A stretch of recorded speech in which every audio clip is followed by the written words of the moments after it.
கர்த்தருடைய பரிசுநாமத்துக்கு ஸ்தோத்திரம். நார்மலா ஒரு மனுஷன்கிட்ட உங்களுதுல நல்ல காலம் என்ன? வாழ்ந்திருந்த காலம் என்ன? தாழ்ந்திருந்த காலம் என்னன்னு சொல்லி நீங்க அவங்ககிட்ட கேட்டீங்கன்னா, வாழ்ந்திருக்கிற காலம்னா எங்களுக்கு எல்லா நன்மைங்க. உலக பிரகாரமான ஆசீர்வாதம், சொத்து, சுகம், ஃபேமிலீஸு, பொறுப்பு, பதவிகள் இதெல்லாம் இருக்கும்போது, அதுதான் எனக்கு வாழ்ந்திருக்கிற காலம். தாழ்ந்திருக்கிற காலம்னா என்னன்னா, என் சொத்து போச்சு, என் வேலை போச்சு, என் தொழில் போச்சு, என் உற்றார் உறவினர் என்னை விட்டு போயிட்டாங்க. என் பிள்ளைக என் கூட இல்ல. இதை தான் தாழ்வின் காலம்னு சொல்லுவாங்க. நம்ம நெறைய கிறிஸ்தவர்களும், நம்மளும் இதே மாரி உலக பிரகாரமான மனுஷர்கள் என்ன சொல்றாங்களோ, அத தான் நம்மளும் சொல்லிக் கொண்டே இருக்கோம். ஆனா நம்மளுடைய வாழ்வு காலம் என்ன? நம்முடைய தாழ்வு காலம் என்ன? நீங்க யோசிச்சு பார்த்தீங்கன்னா, வாழ்வு காலம்ங்கிறது என்னன்னா, நம்ம எப்பவுமே இயேசு கிறிஸ்துவோட ஐக்கியமா இருப்பது தான் நமக்கு வாழ்வின் காலம். நம்ம எப்ப அவர விட்டு நம்ம விலகி போறோமோ, அவருடைய வார்த்தைகளை கேட்டு நம்ம செய்யாம போறோமோ, அதுதான் நமக்கு தாழ்வின் காலம். நமக்கு எதுக்கு அந்த வாழ்வின் காலம் வருதுன்னா, நம்ம தேவனோடு இருக்கும்போது, அவர் அன்ப நம்ம ருசி பார்க்கறக்கு தாங்க. அதுதான் நம்ம வாழ்வின் காலம். அந்த வாழ்வின் காலம் நம்ம சந்தோஷமா இருக்கும்போது, தேவன் என்ன பண்றாருன்னா, சில ஆசீர்வாதங்கள் இந்த உலக பிரகாரமான ஆசீர்வாதங்கள் நமக்கு கொடுக்கிறார். நம்ம என்ன பண்றோம், அந்த ஆசீர்வாதங்கள பெற்றுக்கொண்டு தேவனை விட்டு நம்ம உலக பிரகாரமான காரியங்களுக்குள்ள போறோம். அதனால தான் என்ன பண்றாரு தேவன், நம்மளுக்கு தாழ்வின் காலங்கள குடுக்கிறார். இந்த உலக பிரகாரமான ஆசீர்வாதத்தை விட, அவர் நம்மளை விட்டு பிரிந்து போகிறார். பிரிந்து போகும்போது என்ன ஆகுதுன்னா, ஒரு வாழ்க்கையில ஒரு வெற்றிடம் வருது. அதே மாரி இந்த உலகத்தின் ஆசீர்வாதங்களும் நம்ம விட்டு பிரிந்து போகிறது. அதுதான் அழகா பிரசங்கி சொல்லியிருப்பார்.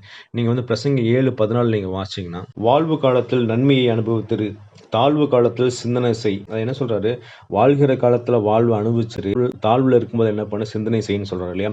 நெறைய நேரம் நம்ம வாழ்ந்திருக்கிறோம். ஆனா அந்த டைம்ல நம்ம தேவன் கூட இருக்கிறத நம்ம மறந்து போயிர்றோம். அவர்னால தான் இந்த வாழ்வு வருது.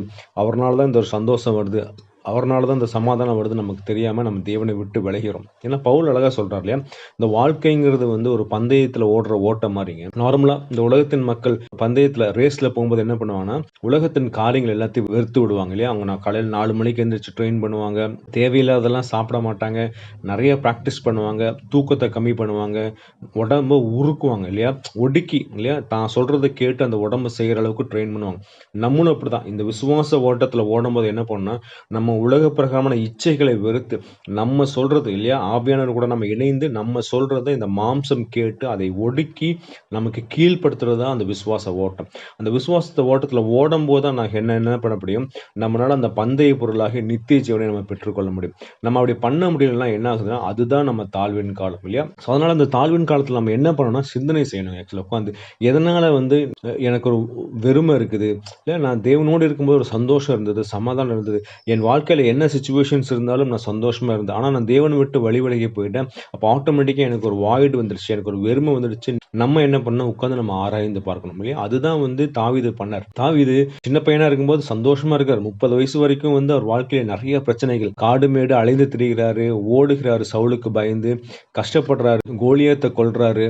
எல்லா நல்ல காரியங்களும் வருது, கெட்ட காரியங்களும் வருது. எப்பனாலும் பார்த்தீங்கன்னா, அவர் வாழ்க்கையில சந்தோஷமா இருந்தாருங்க. ஏன்னா அவர் தேவனை தேடுகிறார். நெறைய சங்கீதங்கள் எழுதுறார். ஆனா கடவுள் இதெல்லாம் பார்த்து அவருக்கு ஒரு ஆசீர்வாதத்த கொடுத்து, அவருக்கு ஒரு ராஜ்யத்தை குடுக்கும்போது என்ன பண்றாரு? அவர் தேவனை விட்டு வழி விலகி போயிட்டார் இல்லையா? அதுதான் அந்த தாழ்வின் காலம். அதாவது கடவுள் கூட இருக்கும்போது ஒரு ஆசீர்வாதத்த குடுக்குறார். அப்போ கூட சந்தோஷமா தான் இருந்தார் இல்லையா? அவர் ராஜாவா இல்லாதப்ப கூட, உலகத்தின் ஆசீர்வாதங்கள் இல்லாதப்ப கூட அவர் சந்தோஷமா தாங்க இருந்தார். ஆனா ராஜாவா ஆயிட்டாரு. அப்ப என்ன ஆகுது? ஆட்டோமேட்டிக்கா அந்த ராஜ்யம் கையில வந்த உடனே, அந்த பதவி வந்த உடனே என்ன பண்றாரு? அந்த பதவிய மிஸ்யூஸ் பண்ணி தேவனுக்கு பிரியமில்லாத காரியங்கள் பண்றார். அதுதான் அந்த தாழ்வின் காலம். கடவுள் அவர் விட்டு போயிட்டார்.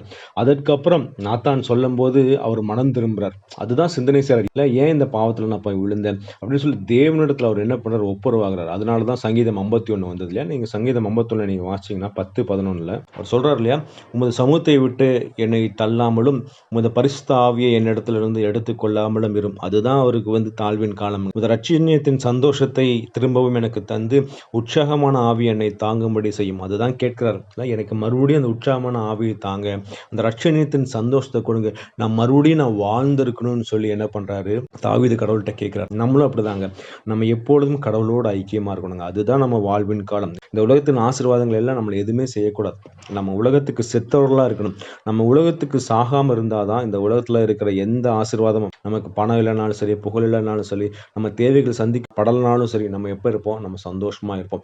நம்ம அதை வெறுத்து, உலகத்தின் காரியத்தை வெறுத்து, தேவனுக்கு பிரியமாய் நம்ம வாழும்போது ஆட்டோமேட்டிக்கா என்ன ஆகும்னா, நம்ம சிந்தனை செய்வோம். சிந்தனை செய்து தேவனுக்கு பிரியமாய் மாறும்போது ஆட்டோமேட்டிக்காக நமக்கு வாழ்வின் காலங்கள் வருங்க. வாழ்வின் காலங்கள்னா என்னன்னா, நம்ம தேவனோடு இருக்கிறது மட்டும் தான் வாழ்வின் காலம். அவரோட ஒரு ஃபெல்லோஷிப், அவரோட ஐக்கியத்தில இருக்கும்போது தான் நம்ம என்ன பண்ண முடியும், அந்த வாழ்வின் காலம். நம்ம என்ன பண்ணணும், இனிமேட்டு அந்த வாழ்வின் காலத்திலே இருப்போம். எப்போவெல்லாம் நம்ம கீழ விழுகிறோமோ, நம்ம அப்ப சிந்தனை செய்து மறுபடியும் இந்த வாழ்வின் காலத்துக்குள்ள போயிட்டு, நம்ம தேவனுக்கு பிரியமாய் மாறும்போது, நம்மள பார்த்து கடவுள் சொல்லுவார் இல்லையா, உண்மை முத்தமான ஊழியக்காரனே. கர்த்தர் தாமே இந்த வசனத்தை ஆசீர்வதிப்பாராக. ஆமென்.